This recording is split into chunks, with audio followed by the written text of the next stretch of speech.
प्रभु की महिमा हो। हम सबको एक और अवसर प्रभु ने दिया है। हम सब एक साथ आकर पिछले शुक्रवार को हमको अवसर मिला और एक अवसर आज भी मिला। प्रभु ऐसा लॉकडाउन के पीरियड में कितना अवसर हमको दिया है प्रभु से और थोड़ा नज़दीक होने के लिए, प्रभु को और जानने के लिए इतना अच्छा अवसर प्रभु ने दिया। इसीलिए मैं प्रभु को धन्यवाद करती हूँ। सब सिस्टर्स को बार बार संडे खाली नहीं, संडे के बीच में 2-3 दिन और एक्स्ट्रा हम लोगों को एक दूसरे को देखने को मिलता है। तो कुछ भी हो, कैसा भी हो परिस्थिति, हमारे बाहर लोकस्ट हो या साइक्लोन हो या फिर कोविड हो, जो भी हो, लेकिन प्रभु हमको इतना अच्छा अवसर देता है, इसीलिए मैं धन्यवाद करती हूँ। एक्चुअली हमारी ज़रूरतों को ये टाइम पे भी प्रभु इतनी अच्छी तरह से पूरा करता है। हमारे स्वास्थ्य को भी इतनी अच्छी तरह से प्रभु ने इतना अच्छा तरह से हमको संभाला है। हमको स्तुति करना चाहिए। ये टाइम पे मेरे को एक चीज़ बोलना है कि प्रभु हमारे एक गाना है, विजय बेनेडिक्ट का गाना है, वो हिंदी में है कि मेरे सोचने से अच्छा, मेरे मांगने से मतलब हमारी ज़रूरतों को पूरी करता है। मेरे मांगने से ज़्यादा मेरे सोचने से अच्छा मैंने पाया है आशीष यीशु से। ऐसा एक गाना है उनका। तो वो गाना मुझे बहुत पसंद है और वो गाना मुझे अभी ये टाइम पे बार बार याद आता है कि मेरे सोचने से भी ज़्यादा, मेरे मांगने से भी अच्छा, कितना अद्भुत रीति से प्रभु हमको चलाता है। ये हम भूलना नहीं, हमको कभी भी इसके बारे में हम कभी भूलना नहीं चाहिए इसके बारे में। तो प्रभु ने ये याद दिलाया कि और एक चीज़ प्रभु याद दिलाता है कि हम कोई भी चीज़ काम पे व्यस्त हो जाते हैं, कोई भी चीज़ ऐसा सब देखकर कुड़कुड़ाई नहीं करना चाहिए। उसका मतलब ये है कि बाहर की जो परिस्थिति है ये सब देखकर, ये सब मेरे साथ, हमारे साथ ये टाइम पे क्यों हो रहा है, ये सब सोच के, क्योंकि ये प्रभु का आगमन का टाइम है, प्रभु आने का टाइम। इसका कुछ कुछ लक्षण है। अभी लोकस्ट के बारे में, साइक्लोन के बारे में सब सुनने के बाद मेरे को वो इजिप्ट का याद आ गया। तो मतलब वो सब उसी प्रकार हो रहा है, खाली कि प्रभु थोड़ा अवसर दिया है और थोड़ा अवसर दिया है बस। तो और एक चीज याद आया कि दो चीजों को हमको याद रखना चाहिए। एक चीज है कि हम लोग जो कुछ काम करते हैं हमारे खुद के लिए, दो चीज है। इंग्लिश में बोलते हैं personal interest and kingdom interest. Personal interest मतलब मेरे हित के लिए, मेरे खुद के लिए, खुद की दिलचस्पी के लिए, या प्रभु के राज्य के हित के लिए। ये सब चीज मैं अपने हित के लिए कर रही हूँ कि प्रभु के राज्य के हित के लिए कर रही हूँ, ये मुझे याद रखना चाहिए। हम लोग बाइबल भी पढ़ सकते हैं हमारे हित के लिए, प्रार्थना भी कर सकते हैं हमारे हित के लिए, ये सोच के कि जल्दी खत्म करना चाहिए मेरा काम, बाइबल का काम खत्म, प्रार्थना का काम खत्म। ये पूरे एक दिन पूरा होने के बाद रात को मेरे को कभी कभी ऐसा याद आता है कि मैंने पूरा दिन जो कुछ किया है, जो कुछ काम घर में किया है, प्रभु का वचन पढ़ा है, प्रार्थना किया है, ये सब मेरे हित के लिए किया या फिर प्रभु के राज्य के हित के लिए किया।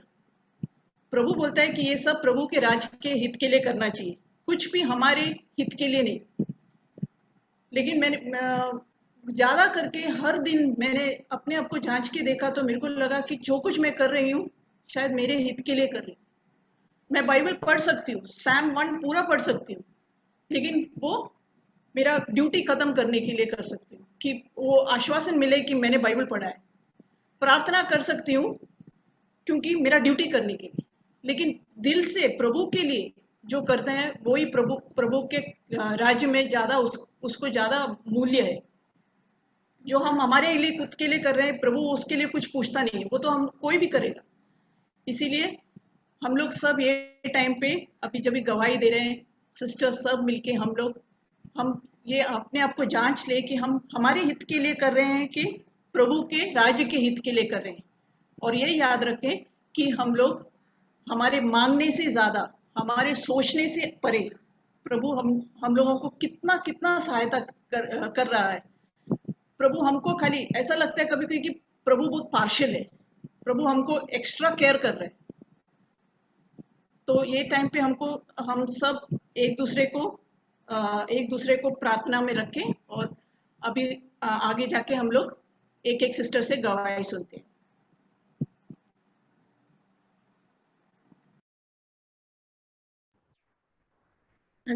सबसे पहले नियति गवाही देंगी, उसके बाद मारिया सिस्टर, फिर शांता सिस्टर की टर्न है, उसके बाद मैं बताती हूँ आगे का। तो नियति हम स्टार्ट कर सकते हैं आपकी गवाही से। ओके, प्रेज द लॉर्ड, परमेश्वर की स्तुति हो इस मौके के लिए, जहाँ मुझे अपनी टेस्टमनी बोलने का मौका मिला उसके लिए। जैसा बीना आंटी बता रही थी कि उन्होंने बहुत अच्छी बात बोली कि हम जो अपनी टेस्टमनी भी दे रहे हैं वो क्या हमारे हित के लिए है या परमेश्वर के राज्य की महिमा के लिए है। तो मैं बहुत सोच रही थी कि मैं क्या अपनी टेस्टमनी में क्या बोलूं, क्योंकि मेरे पास इतना सब कुछ है बोलने के लिए। मैं जब से मसीह में आई हूँ तब से हर कदम पे मैं सिर्फ यही बोल सकती हूँ कि परमेश्वर ने मुझे संभाला है। मैं हिंदू बैकग्राउंड से आती हूँ और एक ब्राह्मण फैमिली से आती हूँ, और आप लोग को तो पता ही होगा कि इंडिया में जो कास्ट सिस्टम है उसमें ब्राह्मण्स हिंदूज में सबसे ऊंची जात मानी जाती है। और ब्राह्मण्स में भी अलग अलग डिविजन्स होते हैं, और उन ब्राह्मण के डिवीजन में भी जिस कास्ट से मेरी फैमिली है वो सबसे ऊंची कास्ट है ब्राह्मण की। तो हमारे घर में पूजा पाठ ये सब के ऊपर बहुत ज़्यादा इम्पोर्टेंस था। और हर त्योहार मनाना, हर हिंदू त्योहार मनाना और पूरी रीति से मनाना, ये हमारे घर में मैं बचपन से देख रही हूँ, हवन होना ये सब।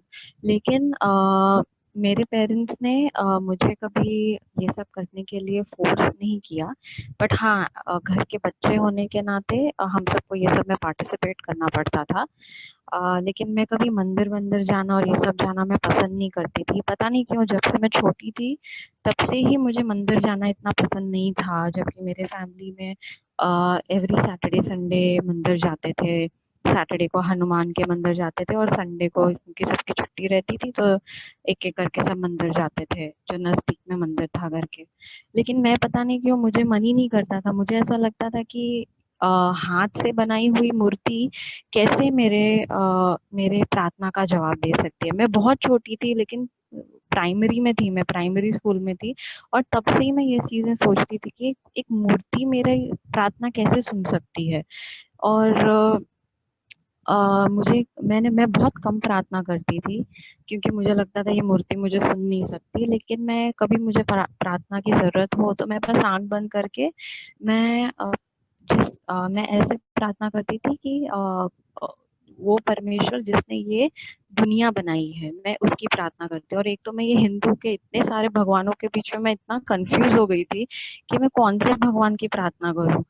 कोई भगवान का ये पावर होता है, कोई भगवान का वो पावर होता है, तो मैं कौन से भगवान को प्रार्थना करूँ, मैं बहुत कंफ्यूज थी। तो मैं ऐसे प्रार्थना करती थी कि वो जो एक परमेश्वर है जिसने सब ये पूरा दुनिया बनाया है, मैं उनको प्रार्थना करती थी। और मैं एक कॉन्वेंट स्कूल में जाती थी, मतलब एक जहाँ पे जीसस की मूर्ति थी, मतलब वो कैथोलिक ट्रस्ट चलाता था वो स्कूल। तो वहाँ पे मैं मदर मैरी की मूर्ति, जीसस की मूर्ति और जोसेफ की मूर्ति देखती थी। और मैं स्कूल में ऐसे ही जाते वक्त मैं ऐसे पैर छू के जाती थी अपने क्लास में जाते वक्त। पता नहीं क्यों मुझे पहले से ही जीसस से थोड़ा ये था कि मुझे वो अच्छे लगते थे ऐसे। और फिर मैं जैसे-जैसे बड़ी हुई, हमको स्कूल में our father in heaven holy be thy name ये प्रेयर हमको सिखाया गया था स्कूल में। तो जब वेकेशन होता था तो मैं घर पे भी अकेले में मैं ये प्रेयर बोलती थी। फिर मैं बड़ी हुई और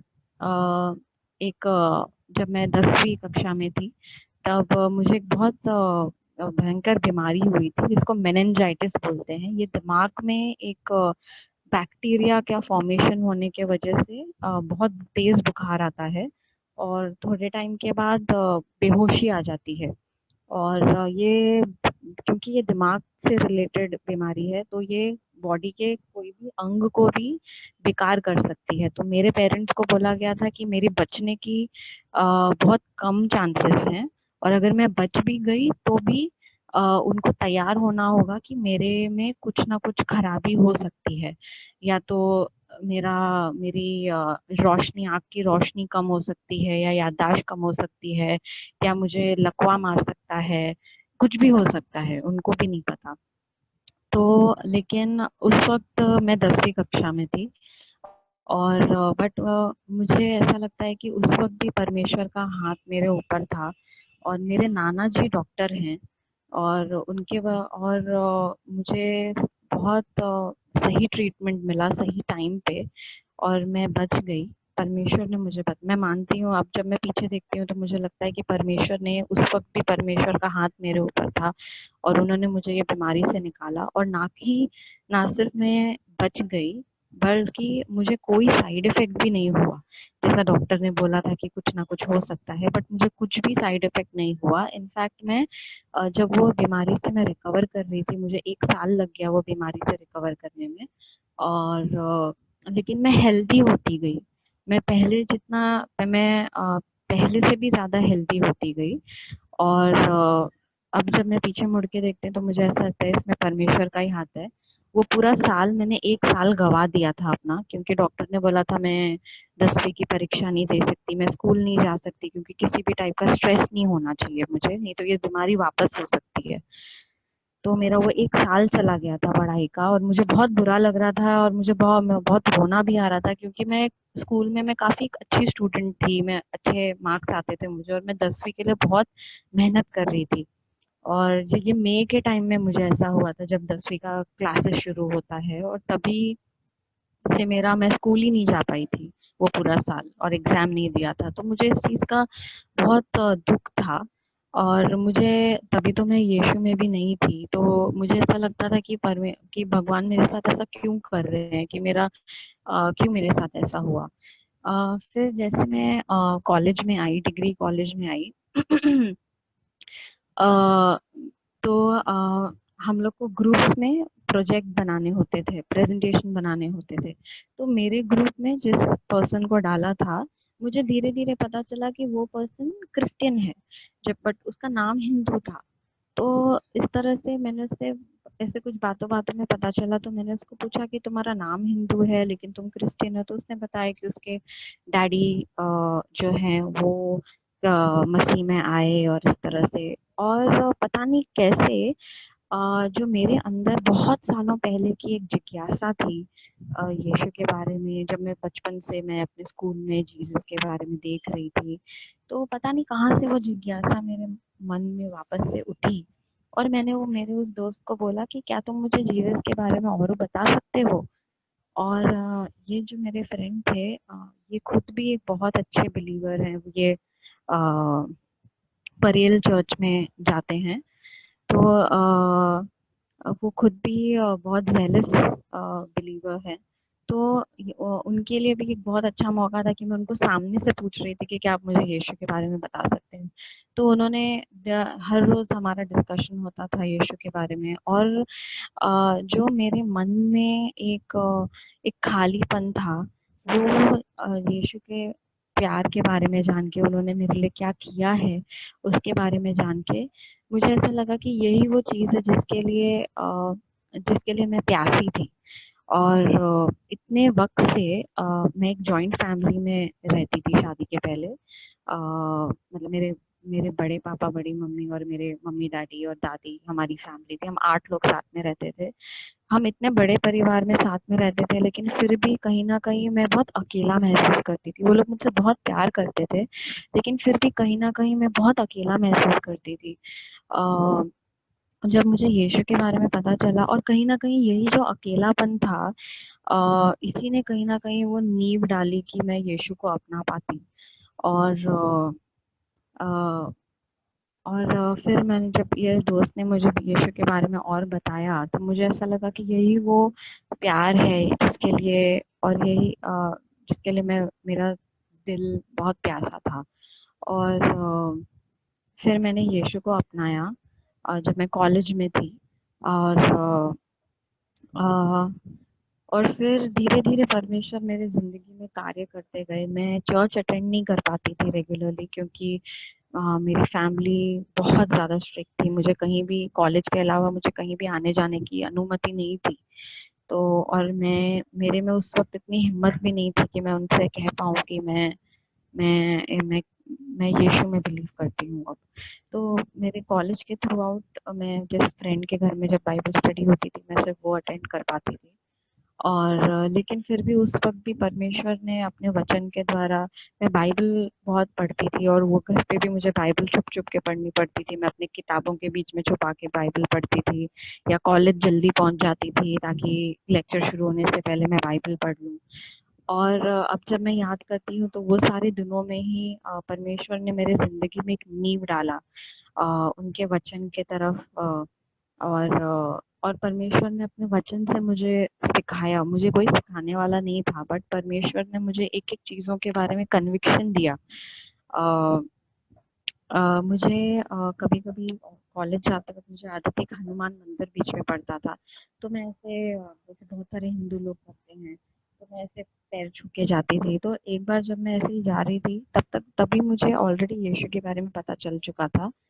लेकिन मैंने ऐसा किया और मुझे मेरे हार्ट में कुछ महसूस हुआ कि कुछ सही नहीं है। तो मैंने वही फ्रेंड को बताया कि मुझे ऐसा क्यों महसूस हुआ, एक अनरेस्ट सा अपने हार्ट में।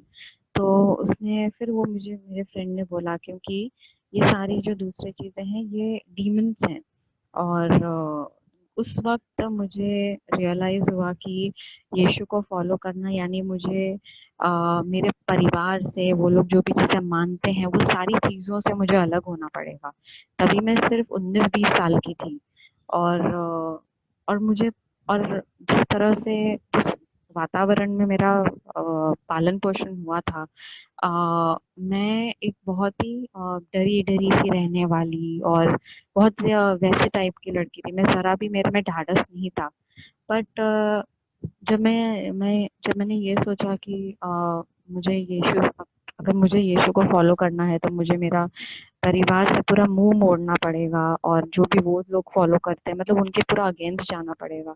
तो मैं 1-2 दिन के लिए मैं काफ़ी परेशान थी, लेकिन मैं ये जान चुकी थी कि अब यीशु को जानने के बाद मैं दोबारा नहीं मुड़ सकती, और मैं यीशु से अलग नहीं हो सकती किसी भी हालत में। तो उस टाइम मैंने निर्णय किया कि नहीं, कहा चाहे कुछ भी हो जाए, मैं नहीं पलट सकती यीशु को जानने के बाद। और धीरे-धीरे करके यीशु ने मुझे बहुत कुछ सिखाया बाइबल में से। और मेरे शादी के टाइम भी जब भी मुझे बहुत स्ट्रांगली खड़े होना पड़ा, खड़ा होना था मेरे फेथ के लिए कि मैं एक अनबिलीवर से शादी नहीं कर सकती। और मेरे घर में बहुत प्रॉब्लम्स हुआ उसके वजह से, और मेरे डैडी ने मेरे से बात करना बंद कर दिया। और अ, मैं ऊपर-ऊपर से बता रही हूँ क्योंकि बहुत सारे अंदर-अंदर बहुत सारी कहानियाँ हैं। लेकिन उन्होंने मेरे से बात करना बंद कर दिया, ये बहुत सारी चीज़ें हुई, घर में बहुत प्रॉब्लम हुआ। और मुझे तो लगा था कि मुझे घर के बाहर ही निकाल देंगे। तो मैं एक तरह से मैं तैयार भी थी कि मैंने सोच के रखा था, ठीक है मैं ये सामान लेके जाऊँगी, मुझे निकाल दिया तो। लेकिन ऐसा, परमेश्वर की दया से ऐसा कुछ भी नहीं हुआ। लेकिन मुझे घर में बहुत प्रॉब्लम फेस करना पड़ा, और मेरे डैडी ने मेरे से 3 साल मुझसे बात नहीं किया। जस्ट अभी जब मैं शिप से वापस आई हूँ, तब उन्होंने मेरे से बात करना शुरू किया। और इन इन सालों में परमेश्वर ने मुझे एक बहुत ही अच्छा पति दिया, परिवार दिया। और मेरी नज़र सिर्फ़ उनके ऊपर थी कि मेरे फैमिली से कोई मेरे लिए शादी के लिए कोई लड़का ढूँढने के लिए कोई भी नहीं था, क्योंकि मेरी पूरी फैमिली अनबिलीवर है। और मैं सोचती थी कि मुझे लड़का कैसे मिलेगा? तो फिर मुझे ध्यान आया कि जैसे आइज़ैक के लिए रिबेका ढूँढने गए थे इब्राहिम का नौकर, वैसे ही दास, वैसे ही परमेश्वर भी, मैंने परमेश्वर से प्रार्थना की, जैसे आइज़ैक के लिए इतना दूर से रिबेका आई थी, वैसे ही परमेश्वर आपने मेरे लिए किसी न किसी को रखा है मेरा पति है, तो आप ही उसको मेरे जीवन में लाएंगे। और ये चीज को बहुत टाइम लग रहा था मेरे कोई लड़का मिलने में या ये करने में। बहुत ज्यादा टाइम लग रहा था। मैंने मैट्रिमोनियल वेबसाइट पे भी सब डाला था, बट कुछ हो नहीं रहा था। और फिर मुझे एक पॉइंट के बाद ऐसा लगा कि कैसे क्या होगा, और मेरे फैमिली से भी बहुत प्रेशर आ रहा था क्योंकि मेरे भाई की शादी होनी थी एंड ऑल दैट। तो मेरे ऊपर बहुत प्रेशर आ रहा था। तो मैंने एक पॉइंट के बाद मैंने बस सब परमेश्वर पे ही छोड़ दिया कि परमेश्वर, अगर आप चाहते हैं कि मैं सिंगल रहूं, मेरी कभी शादी ना हो, तो वो भी सही, लेकिन अब मैं आपके ऊपर ही सब छोड़ रही हूँ। और उस वक्त ही ऐसा हुआ कि नीरज के बारे में मैट्रिमोनियल साइट से पता चला, और फिर बात बात आगे बढ़ी और फिर हमारी शादी हुई। बट उस दौरान मेरे डैडी मेरे से बात करना बंद कर दिया था। उनको हमने बहुत मनाने की कोशिश की, लेकिन वो बिल्कुल राजी नहीं हो रहे थे। और फिर हमारी शादी में भी वो नहीं आए, और मेरी मम्मी सिर्फ थी जो मेरे साथ खड़ी थी, और जो मेरी बाकी फैमिली है वो लोग भी थे साथ में। और इतना 2-2.5 साल होने के बावजूद भी मेरे डैडी नहीं मान रहे थे। और लेकिन हम प्रार्थना करते रहते थे, और हम जानते थे कि परमेश्वर ही उनका हृदय को चेंज कर सकते हैं। और इस बार जब मैं वापस आई शिप से, वो एयरपोर्ट पे आए थे मुझे लेने, और उन्होंने मुझे गले भी लगाया, और उसके बाद से वो मुझसे बात भी कर रहे हैं। तो ये सब परमेश्वर का ही, एक परमेश्वर ही है जो हृदय बदल सकते हैं। और परमेश्वर ने उनका हृदय बदला है। और इनफैक्ट उन्होंने ये तक कहा, मेरे मेरे बड़े पापा से उन्होंने ये तक कहा कि नीरज के स्वभाव ने उनका हृदय बदल दिया, ऐसा उन्होंने कहा। तो क्योंकि वो हमसे बात ही नहीं करते थे, हम घर पे भी आते थे तब भी वो उनको देखते थे हमारी गाड़ी खड़ी है तो वो घर पे भी नहीं आते थे जब तक हम चले ना जाए। लेकिन इतने ये 2-2.5 सालों में हम, नीरज भी उनसे रिस्पेक्टफुली रहा, जो भी वो इग्नोर करते थे बट रिस्पेक्टफुली रहे हम उनके साथ।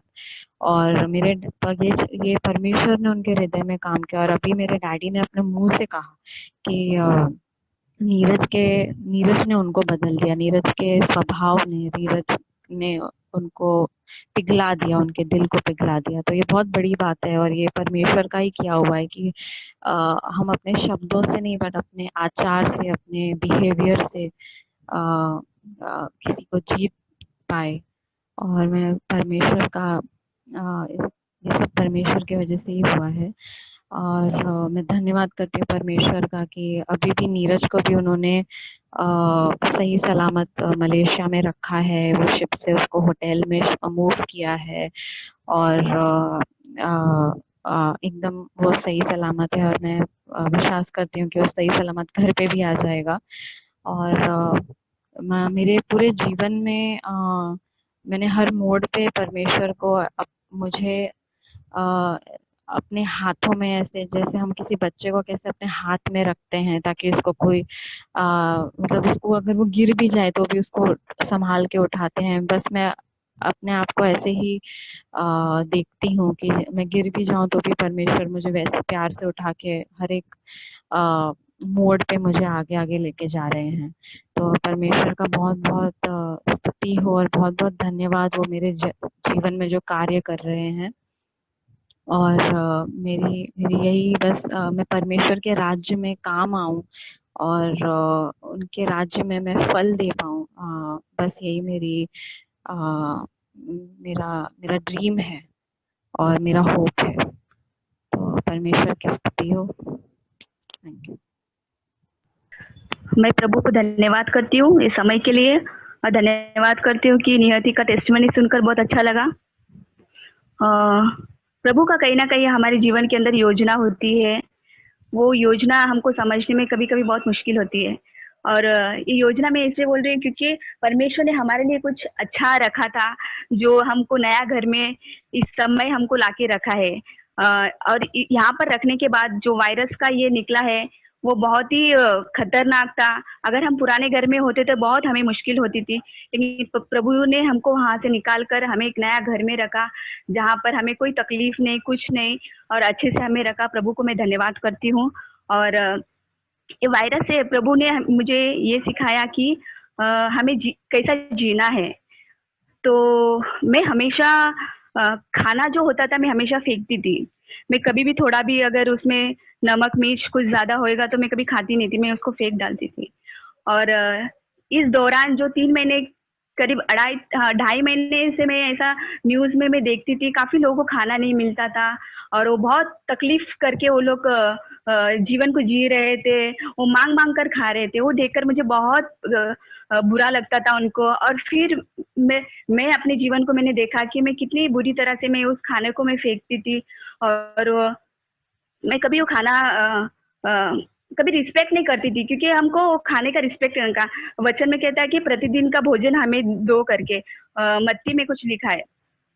तो वो खाना मैं ही फेंकती थी, लेकिन जब मैंने वो देखा तो वो बात मुझे बहुत छू गई और उसके बाद मैंने ये सीखा कि हमें खाना नहीं फेंकना चाहिए। आज हम लोग थोड़ा भी खाना हम लोग नहीं फेंकते हैं, कुछ भी नहीं, किसी के प्लेट के अंदर रहेगा तो उनको पूरा खत्म करने के लिए ही बोलते हैं। तो मैं प्रभु को धन्यवाद करती हूँ, वो चीज़ प्रभु ने मुझे सिखाया। और लास्ट मंथ में मेरी मम्मी को चक्कर आ रहा था, बहुत परेशान थी वो, और उनका बीपी भी बढ़ गया था, शुगर भी बढ़ गया था और वो कम होने का नाम ही नहीं ले रहा था। बहुत हम उसको टैबलेट दे रहे थे, सब दे रहे थे, लेकिन फिर भी नहीं हो रहा था। और फिर ऐसा टाइम आ गया कि मुझे उनको हॉस्पिटल लेकर ही जाना था और वो टाइम था, फ्राइडे का एक दिन था, सुबह 4 बजे उनको बहुत ज़्यादा चक्कर आ रहा था। और फिर वो कहने लगे, मेरी मम्मी कहने लगे कि तुम लोग कुछ डरो मत, मुझे कुछ नहीं होगा, लेकिन तुम लोग मेरे लिए प्रार्थना करो करके। तो मैंने उनके लिए प्रार्थना की। फिर इसके बाद में उनको पूछा भी कैसा है, तो बोलती बहुत, मुझे तो चक्कर बहुत ही आ रहा है और घूम रहा है मेरा सर पूरा। और तो मुझे एक डर था कि कहीं उनको पैरालाइज का अटैक वापस ना आ जाए, वो मेरे को बहुत चिंता में थी मैं। और फिर उसके बाद में करीब 4:30 बज गए, तो मेरे मन में ऐसा एक सवाल आया कि क्यों ना मैं प्रभु से मैं बात करूं। तो मैंने तब उस समय मैंने परमेश्वर से कहा कि प्रभु, सुबह जैसे होते ही मैं मम्मी को हॉस्पिटल लेकर जाऊंगी, अगर आपकी इच्छा है तो हम जाएंगे, सारे दरवाजों को खोल दो, अगर आपकी इच्छा नहीं है तो सारे दरवाजों को बंद कर दो, ताकि मैं मम्मी को यहाँ से बाहर ना निकालूं। तो मैं प्रार्थना की, फिर हम लोग आए, थोड़ा सो गए और फिर सुबह मैं उठी और जाके मेरी मम्मी से मैंने पूछा कि आपकी तबीयत कैसी है। तो उन्होंने कहा कि अभी भी मुझे चक्कर आ रहा है।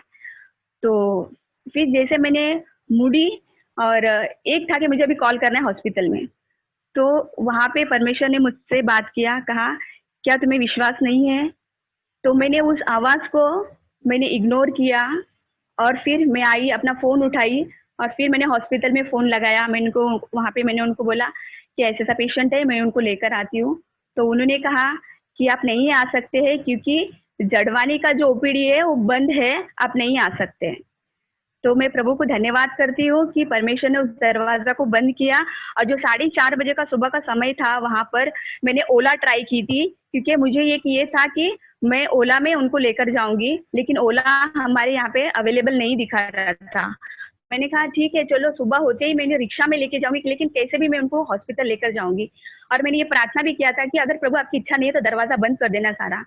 तो वैसे फिर मैंने फ़ोन किया तो डॉक्टर नहीं आने वाले हैं, तो फिर कोई मतलब ही नहीं था। फिर तभी मैंने पश्चाताप किया, मैंने कहा प्रभु, मेरा अविश्वास के लिए मुझे क्षमा करना और मैं आपको धन्यवाद करती हूँ प्रभु जी, लेकिन आप उनको चंगाई दे देना। तो उनको ट्यूसडे के दिन उनको हीलिंग मिला, उनके बाद आज तक उनको वो चक्कर आना बंद हो गया। तो परमेश्वर को मैं धन्यवाद करती हूँ, जो हमको परमेश्वर जब मांगते हैं तो हमें विश्वास भी रखना चाहिए।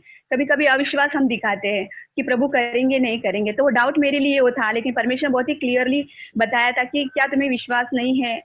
तो मैं उस चीज़ के लिए मैं प्रभु को धन्यवाद करती हूँ कि हमें हमेशा तैयार रहना परमेश्वर को वचन को सुनने के लिए और प्रभु का आवाज़ सुनने के लिए। और एक बताना चाहती हूँ कि लास्ट मंथ में ही कि ग्लोरी और ग्रेस हमारे यहाँ पर रहते हैं और उनके पेरेंट्स फोर्स कर रहे थे कि उनको वहाँ पर आने के लिए उनके घर पर।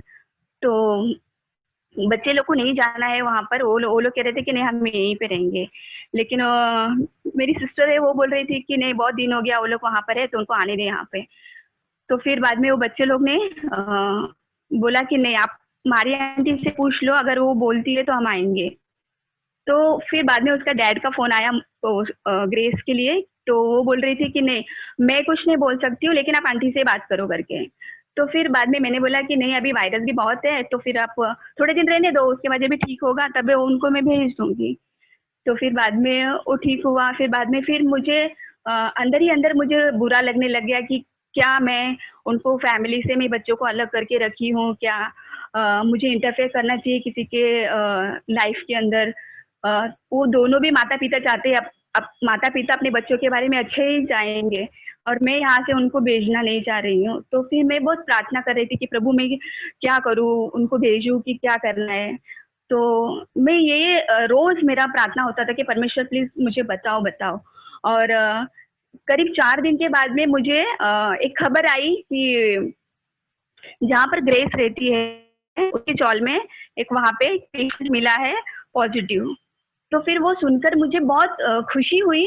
खुशी मतलब ये हुआ कि प्रभु आपने मुझे उस जवाब को दिया है जो मैं खुद को मैं दोष लगा रही थी, क्या मैं उस परिवार से मैं उनको अलग करके मैं रखी हूँ क्या? तो परमेश्वर ने वो मुझे वो खुशी को दिया। तो मैं प्रभु को मैं धन्यवाद करती हूँ कि ये बच्चे लोग ने मेरे पे भरोसा किया कि आंटी से पूछकर हम आएंगे करके। तो कहीं ना कहीं वो लोग ने सही चीज को डिसीजन लेकर मुझे आगे करके वो लोग ने ये किया, और प्रभु ने मुझे उस काम के लिए मुझे चुना। मैं प्रभु को धन्यवाद करती हूँ। और जो पेशेंट वहाँ का था वो ठीक हो गया, और उसके साथ में वो पेशेंट के साथ में 3 फैमिली सब वायरस में उस झपेटे में आ गए। तो मतलब इतना खतरनाक था। तो मैं प्रभु को धन्यवाद करती हूँ कि वो लोग भी सब अभी ठीक है, सब लोग घर आ गए। तो मैं परमेश्वर को धन्यवाद करती हूँ ये सारी चीज के लिए जो प्रभु हमारे लिए तैयार करके रखा था, और उसमें से हमें बचा के रखा है। इन सारी विपत्तियों से प्रभु हमें बचाया है। प्रभु को मैं धन्यवाद करती हूँ और थैंक यू। हाँ, हम गांव गए था। गांव जाके फिर अंकल बोला चलो बम्बई जाइए। फिर चावल बनाए, दाल बनाने के लिए कुकर में डाला, धोता था। धोते धोते चक्कर आए। चक्कर आए तो कुकर उधर रखा, हमको काट के ऊपर सुलाए। फिर सुलाए, क्या मालूम क्या होगा। मेरे लड़का का फोन किया, मेरे लड़का ने एम्बुलेंस घर भेज दिया, लेके आओ इधर करके। इधर आए बम्बई में, और डॉक्टर ने बोला नहीं बचने वाला है, ऐसे बोलते हैं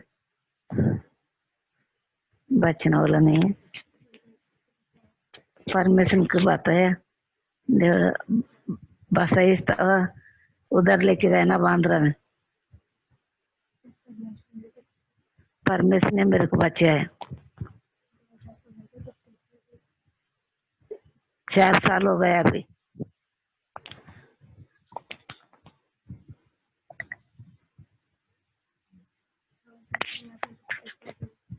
दो साल में पहले बपतिस्मा दिया,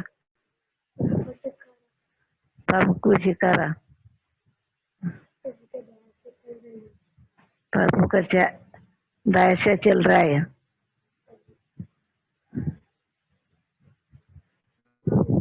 आमीन। प्रेज गॉड कि प्रभु ने मुझे एक अवसर दिया कि मेरा टेस्टिमनी मैं आप लोग के साथ बांटूं। कि मेरा टेस्टिमनी मैं अभी निधि सिस्टर का सुना तो मुझे ऐसा लगा कि मेरे ही बारे में वो बोल रही है करके। तो सेम टू सेम लग रही थी मुझे, जैसे कि मैं भी एक हिंदू फैमिली से बिलोंग करती हूँ।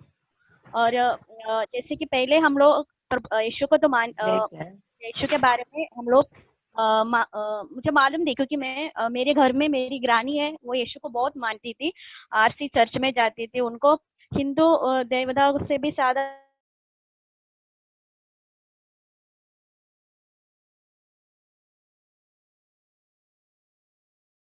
प्रिया सिस्टर आपका आवाज आना बंद हो गया। प्रिया सिस्टर, हाँ मेरा आवाज सुन रहे हैं क्या आप लोग? अभी थोड़ी देर तक पहले आ रहा था, अभी मुझे नहीं आया, बाकी सबको आ रहा है ना? हाँ अब बोलिए ना, बोलिए। सॉरी, हाँ सुन रहे हो ना? हाँ अभी सुन रहा है।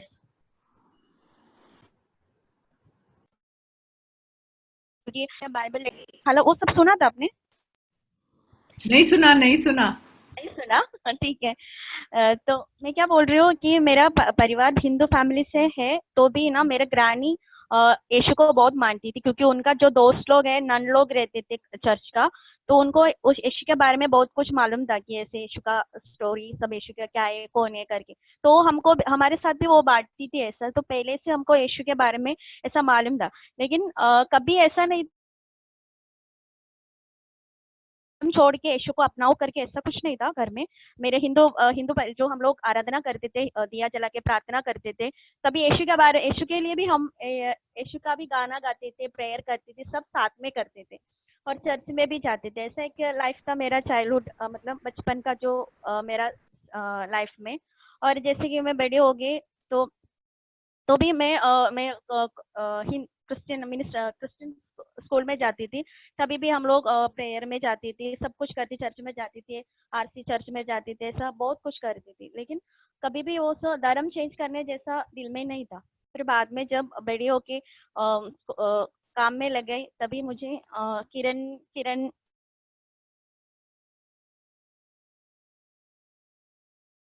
सिस्टर प्रिया, हम लोग आपने 1-2 साल करीब आ गया। तो हेलो, हाँ ओके, बीच में ब्रेक हुई थी, अभी तो ठीक आ गई मेरा आवाज। हेडफोन में कुछ प्रॉब्लम है लगता है, इसके लिए बीच में मुझे सुन रहे हो ना आप लोग? हेलो, बाकी सबको सुनाई दे रहा है? बीच में एक बार ब्रेक हुई थी। हाँ हेलो? ठीक है, आप कंटिन्यू करिए। उसके बाद जो किरण से बात होने के बाद 1-2 साल करीब आ गया, तो किरण यीशु को मतलब यीशु के बारे में किरण को पता चला, तो वो मेरे साथ भी बांटने लगा। हेलो, हाँ सुन रहा है सिस्टर, सुन रहा है। हाँ ओके। उसके बाद मैं पहले उनका बहुत एगेनिस्ट थी, क्योंकि यीशु के बारे में मैं जितना जानती हूँ तो किरण को नहीं मालूम है। फिर भी वो किरण यीशु के चर्च में जाते तो मैं बहुत एगेनिस्ट थी उसका, क्योंकि मैं बोला कि नहीं, अपना धर्म नहीं चेंज करने का है, यीशु को ऐसे प्रेयर करने सब जाओ, कभी ऐसा धर्म चेंज मत करो करके। लेकिन वो हमेशा मेरे लिए ऐसा बोलते रहते कि यीशु ही सच्चा परमेश्वर है, तू अपनाना पड़ेगा, मतलब जैसे कि यीशु के बारे में बोलते रहे। लेकिन मैं कभी मानने वाली नहीं थी। और 1-2 साल के बाद मुझे ऐसा मुंबई में आने के लिए ऐसा आना पड़ा, क्योंकि कुछ काम के लिए। तभी उन्होंने जिस चर्च में वो जाते थे उधर मुझे लेके गए थे। उधर जाने के बाद मुझे ऐसा एहसास हुआ कि यीशु के लिए मेरे अंदर जो यीशु के बारे में मैं जानती थी, ऐसा नहीं, वो सच्चाई कुछ अलग है करके। और उसके बाद जब मैं वापस केरला गई और मैं हॉस्टल में रहती थी, तभी मैं ऐसा, तब तक मैं कैसी थी, मतलब 2 टाइम मंदिर में जाने वाली थी, मतलब सुबह भी जाती थी, दोपहर इवनिंग में भी जाती थी। लेकिन जब से मैं मुंबई से वापस केरला आई, तो मैं वो सब छोड़ दिया और धीरे धीरे मैं बाइबल पढ़ने लगी। और ऐसे पढ़ने लगी, घर पे बैठ के सब हॉस्टल में रहते ही मैं सब यीशु के बाइबल पढ़ने लगी। तभी मुझे हॉस्टल में एक आंटी आई थी रहने के लिए, तो वो बिलीवर थी, तो उसने मुझे बोला कि चर्च में आओ करके। तो मैं मन में सोचा कि अभी कैसे जाओ, क्योंकि मैं पेंदकोस कैसे बनूं। हाँ, यीशु का अपनाओ ठीक है, लेकिन एक पेंदकोस चर्च में तो सब कैसे जाएंगे, तो मेरे घर में पता चला तो बहुत इश्यू हो जाएगा करके। फिर भी मैं उसका उसने मुझे रिक्वेस्ट किया करके, मैं उसका मान रखने के लिए, रिस्पेक्ट देने के लिए मैं उसके साथ चर्च में गई, और संडे से चर्च मुझे ऐसा लगा कि मुझे वापस इधर आना है करके। और तभी से उसके साथ मैं और 1-2 संडे गई, और 2 संडे के बाद वो आई नहीं थी, मैं खुद अपने आप चले गई चर्च में। ऐसे में 3 साल कंटिन्यू जाते रहे, लेकिन मेरे घर वाले को पता नहीं था कि मैंने यीशु को अपनाया करके। और उन लोग को थोड़ा उन लोग को ऐसा लगा कि मैं ऐसे, अभी मेरे घर में तो दोनों भी करते तो वैसे ही होगा करके, लेकिन मैं इतना सीरियस है करके उन लोग को पता नहीं था। लेकिन बाद में 3 साल के बाद मैंने बैप्टिज्म लिया, वो भी मैं घर पे किया था कि मैंने बैप्टिज्म लिया, क्योंकि मुझे पता था कि घर में पता चला तो बहुत इश्यू हो जाएगा करके। फिर बाद में 3 साल ऐसे सब होने के बाद मेरे घर में ऐसा पता चला कि मैं बैप्टिज्म लिया करके, तो बहुत इश्यू हो गया, घर वाले ने बहुत इश्यू कर दिया। और फिर मेरी शादी के बाद होने लगा, अभी शादी का सब बहुत बात चल रहे थे, सब बहुत ऐसा रिश्ता आ रहे थे, मैं सब नहीं चाहिए करके बोलती। बाद में मेरे घर में मैंने बता दिया कि मैं अगर शादी किया तो बिलीवर से शादी करेंगे, और किसी अपने कास्ट वाले से नहीं करके, मैंने एकदम स्ट्रांगली बताया। लेकिन मेरे घर में बोला नहीं, तो शादी तो तुम्हें ऐसे ही करना पड़ेगा अपने कास्ट वाले से, तुम कुछ भी करो, तो यीशु को मानो, मुस्लिम को मानो, किसे मानो, कुछ फर्क नहीं पड़ता है, ये शादी इसमें करना। लेकिन मैंने माना नहीं। फिर बाद में मेरे पापा ने बोला कि अगर तुझे शादी करना है उसे, तो तू ही ढूंढो, कि हम लोग तो नहीं ढूंढ के देंगे। और मैं बहुत निराशा हो गई क्योंकि अभी क्या करूँ, मैं खुद तो नहीं ढूंढ सकती हूँ ऐसा लड़का करके। फिर बाद में ऐसे ऐसा मेरे घर में बहुत एगेनिस्ट थी, मेरे घर वाले सब लोग, मेरी सिस्टर ही खाली मेरे सपोर्ट करती थी, बाकी मेरे भाई मम्मी बहुत मुझे बहुत सताते थे, ऐसा ऐसे बोल बोल के क्रिश्चियन बन गए करके। और मैं ना पूजा करती थी, पूजा में जाती थी, कुछ भी नहीं करती थी। और उन लोग के तरफ से मुझे बहुत हरासमेंट मिला था, टॉर्चर किया था कि ऐसा बोल बोल के दिमाग में बहुत प्रेशर करते थे वो लोग। फिर भी मैंने माना नहीं कि उन लोग के पास वापस जाने के लिए। फिर बाद में किरण का ऐसा मेरे और किरण का प्रपोजल चल रहा था, तभी भी बात होने के बाद 2 साल लग गया शादी में। और ये सब बीच में मेरे पापा का कुछ फिनेंशियल क्राइसिस ऐसा प्रॉब्लम आया था कि शादी के लिए वो सोचा था वो पैसा मिलने में तकलीफ, तभी मेरे घर वाले और भी प्रॉब्लम क्रिएट किया कि अभी देख तू कुछ ऐसा पूजा सब करता होता तो तेरे शादी कब का होता था, अभी देख कुछ भी नहीं, अभी यीशु है बोल के तुम लोग बैठे हैं तो भी कुछ होता है क्या तुम्हारा शादी का सब करके मुझे बहुत ऐसा इंसल्ट करते थे। और एक बार ऐसा वो लोग पंडित मंदिर में जाके पूछ, जो हिंदू लोग मानते हैं उसमें सांप का दोष रहता है, अगर सांप को कुछ नहीं रखेगा तो इसका शादी कभी नहीं होगा करके। तो मेरे घर वाले को और प्रॉब्लम हो गया, वो लोग आके मेरे को बहुत सताने लगी कि अभी तू ये पूजा करना ही पड़ेगा, नहीं किया तो तेरे शादी नहीं होगा करके। तो इतना मेरे को मेंटली लोग हरास कर रहे थे, मैं ऐसे एक मिनट में ऐसा सोचा पहले मैं करूँ क्या करके, फिर फटक से मेरे अंदर ऐसा नहीं। और मैं मेरे रूम में गई, प्रार्थना किया, मैंने बोला परमेश्वर अगर तेरा इच्छा है तो मेरे शादी हो, अगर नहीं है तो ठीक है चलेगा, मुझे अगर शादी नहीं हुआ तो भी चलेगा, पर वापस ये सब मूर्ति पूजा करने के लिए, इन लोगों को सब खुश करने के लिए मुझे ऐसा प्रॉब्लम में मुझे मत डालो करके मैंने परमेश्वर से प्रे किया। और वापस मैंने उन लोगों को बोला कि अगर मेरी शादी हुआ नहीं तो भी चलेगा, फिर भी मैं ये सब करने नहीं वाली हूँ, मैंने इसे स्ट्रांगली बताया उन लोगों को। फिर बाद में शादी उसके बाद वैसे मेरे जिंदगी लाइफ में वो इंसिडेंट होने के बाद ठीक 2 मंथ्स के बाद मेरी शादी का डेट फिक्स हो गया और शादी भी हो गया। और ऐसा परिवार में भी मुझे लेके आया, क्योंकि भले मेरे घर वाले ऐसा मेरे कास्ट वाले से शादी किया तो मुझे इतना अच्छा परिवार नहीं मिलता होता, लेकिन परमेश्वर ने सब मेरे लिए अच्छा किया, क्योंकि मैं परमेश्वर के लिए खड़े रहने के बाद परमेश्वर ने मेरे जिंदगी में सब अच्छा ही दिया है और परमेश्वर का स्तुति करती हूँ मैं इसके लिए। मेरी सास तो क्या बहुत स्ट्रिक्ट, मीन्स प्रार्थना बीतने के लिए टाइम टू टाइम प्रार्थना करने का, रोजरी करने का। तो 7 बजे से हम लोग को रोजरी करना, बच्चे लोग को इतना बड़ा बड़ा रोजरी पहनना। जब भी तो मैं प्रेग्नेंट थी, जून मेरा पेट में था, तो रोज रोजरी करना, ये करना। तो मुझे तो क्या पहले से पसंद नहीं था रोजरी करना। मैं श्रील को भी बोलता था, श्रील ये क्या रोजरी बिजरी करना। मैं क्या, मम्मी बोलते थे ना, मेरी सास बोलते थे नहीं रोजरी करना, मदर मेरी का ये क्या, जीसस प्रार्थना सुनता है पहला मदर मेरी से। तो हम मदर मेरी को नहीं पूछते, हम तो जीसस को ही पूछते हैं। मगर क्या वो ओरिजिनल है बोल के हम उसको पहला ये करते हैं, रिस्पेक्ट करते हैं। तो हमारा रोजरी बिजरी रोज चलता था। तो मेरी ननन सबसे बड़ी जो साउथ अफ्रीका में वो पास्टर है, तो उन्होंने हमको ये किया, इंकरेज किया कि मेरी सिरिल तो नहीं मानेगा, तू ये कर उसको। हम लोग के घर में इतनी बड़ी बड़ी मूर्ति था मदर मेरी का, 8-9 हजार की मूर्ति, इतना बड़ा पूरा कोना हमने बनाया था, पूरा जगह में क्रॉस वगैरह सब, इधर फोटो मदर मेरी का ऐसा लगा के रखा था। तो मेरी ननंद बोला कि ऐसा ऐसा है मेरी, तुम वैसे में हमारा फैमिली फ्रेंड है डेनिस बोल के, तो बोला तुम उधर जाओ, वो तुमको गाइड करेगा जीसस के बारे में। तो मैं टीनू तुझे तो पता है ना मम्मी कैसी है। तो बोला मम्मी को मत बताओ ना, तुम जाओ ऐसा मिलो डेनिस को, वो तुमको सब बताएगा, गाइड करेगा जीसस के बारे में। मेरा मम्मी तो कैसे हमको ये करेगी ना। तो बोली मम्मी को क्या बताने की जरूरत है, मम्मी तो पता है ना कैसा वो कबूल नहीं करेगी, वो तो मदर मेरी को ज्यादा रिस्पेक्ट करते हैं। तो मुझे बोले मेरी तू समझदार है, तू सिरिल को समझा सकते हो, तेरा सुनेगा सिरिल। तो सिरिल तो पहले से बहुत ये मीन्स वो तो करता है, जीसस का बहुत करता था सब। हम गोरेगांव रहते तो जीसस के लिए पूरा हमारा जगह देता था, चर्च के लिए, मदर मेरी बिटाने के लिए, बहुत पहले से ये करते। मगर क्या जो हिंदू लोग मूर्ति पूजा करते, हम लोग भी वैसा ही करता था मदर मेरी का। फिर वो सिंगापुर से कितना क्या क्या मदर मेरी का लेके आता था पूरा। तो मैं मेरे ननद को बोला टीनू अभी तो मैं प्रेग्नेंट में, तो अभी तो नहीं जा सकती ना इस हालत में। तो मैं जब भी मेरी डिलीवरी हो जाएगा तभी हम ये करें। तो बोली उधर जाने की जरूरत भी नहीं, तुम लोग फोन पे ये करो, बातचीत करो, तुमको फोन पे ये करेगा। उनका जो पास्टर एक मनोज बोल के जो डेनिस का ये मेन बड़ा डेनिस उसके हाथ के नीचे था, हमारा फैमिली फ्रेंड जो, तो बोला वो जो मनोज है तुमको गाइड करेगा ये। तो मैं सीरियल को बहुत एक किया, मेरा सीरियल खाली सुनता है तेरी बड़ी बहन है, हाँ मुझे भी अच्छा नहीं लगता। हम लोग क्या हिंदू लोग के ऐसा पत्थर को पूछता है, तो फिर सीरियल बोले क्या वो पत्थर थोड़े मेरे, हम लोग थोड़े हिंदू लोग के ऐसा उसके सामने आरती बिरती कर, मतलब वो सवाल नहीं आता है। मगर पत्थर पत्थर है ना मेरी, हम लोग जो स्टैचू बनता है तो वो तो अपने हाथ से बना लेना, किसी के हाथ से बना हुआ स्टैचू और हम उसके आगे ये करते हैं। तो बोला नहीं मम्मी जो हम बचपन से हमको वही संस्कार है तो हम वही करेगा। तो बहुत टाइम लगा सीरियल को भी समझाने के लिए। फिर वो बार बार मेरी ननद फोन करके सीरियल को भी समझाती गई ऐसे ऐसा।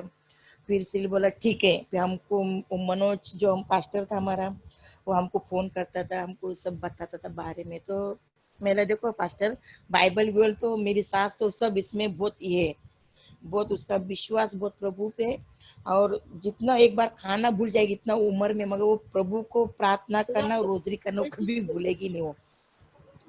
तो पास्टर ने हमको बताया कैसा कैसा करने का। बोला आप इधर हेलो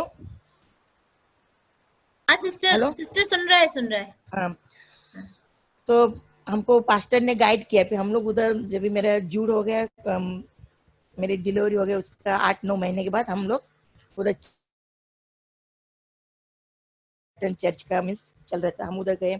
फिर उन्होंने जब भी मेरी ननद भी आई थी साउथ अफ्रीका से, फिर उन्होंने हमको ये किया पास्टर ने कि मुझे डेनिस को और सिरिल को कि देखो ये तुम्हारी मम्मी को तुम ये तकलीफ मत दो कि ये मत करो और तुम जो करते हो गलत है, तुम प्रार्थना करो कि वो मम्मी भी तुम्हारा ये हो जाएगी और तुमको कुछ रुकावट नहीं आएगी। मतलब रुकावट तो नहीं आएगी, मगर क्या जो रोजरी करने बैठता है वो ये मना नहीं कर सकते। तो बोलते ऐसा देखो जरूरी नहीं रोजरी करके तुम प्रभु से प्रार्थना करो, तुम ऑटोमेटिक वो क्या दूर हो जाएगा तुमसे। फिर हम लोग उधर चर्च जाने लगा, फिर उधर हमारा बपतिस्मा हो गया। तो डेनिस को भी ये किया, हम तीनों को डेलीकेट किया, फिर हमारे ऊपर प्रार्थना किया। फिर उधर से हमारा जीवन चालू हो गया, हम चर्च थे। फिर प्रभु ने उधर से मुझे सील को यूज किया। जो फिर पास्टर हमारे घर पे आने लगा, फिर सिस्टर लोग अभी जैसा अपना सिस्टर लोग का मीटिंग होता जब भी, वैसा ही हम लोग का भी सिस्टर लोग घर पे आते थे हमारे। ऐसा ही कुछ वेडनेसडे का दिन ऐसा आते थे सब सिस्टर जमा होके, फिर घर का ब्लेसिंग वगैरह ऐसा करके। वो लोग बोला क्या अरे इतना मूर्ति, वो लोग भी देख के एकदम ही हो गए बोला ब्रदर और सिस्टर ये क्या इतना मूर्ति बाप रे। तो मेरा भी क्या करे, अभी हमारा मम्मी का बहुत है ना, तो वो बोला ऐसा वो लोग तो बोल नहीं सकते ना निकाल के फेंको। फिर हमने भी बहुत प्रार्थना किया। फिर सील के मन में ऐसे आया कि ये क्या है, ये फिर उसने खुद ही निकाल के फेंका पूरा सब क्रॉस, दरवाजे पे इतना बड़ा क्रॉस था सब इधर मदर मेरी का। फिर जैसा हमने वो गए उधर गोराई में पानी के अंदर डाल के, फिर ऐसा भी हमारी मम्मी का अलग घर है, हम लोग के साथ तो नहीं रहती है, बाजू की बिल्डिंग में, हम एक ही कंपाउंड में मगर बाजू की बिल्डिंग में रहती है मेरी सास। तो वो आके देखी, वो बहुत भड़क गई, तुम ऐसे कैसे इतना बड़ा स्टैचू तुमने पानी में फेंक दिया, ये वो बोल के। हम उसको बोला मम्मी पानी में नहीं फेंका, हम चर्च में रख के आए, ऐसा बोला उसको। और सब फोटो बिटो निकाल के सब पानी में सिर्फ फेंक के आया।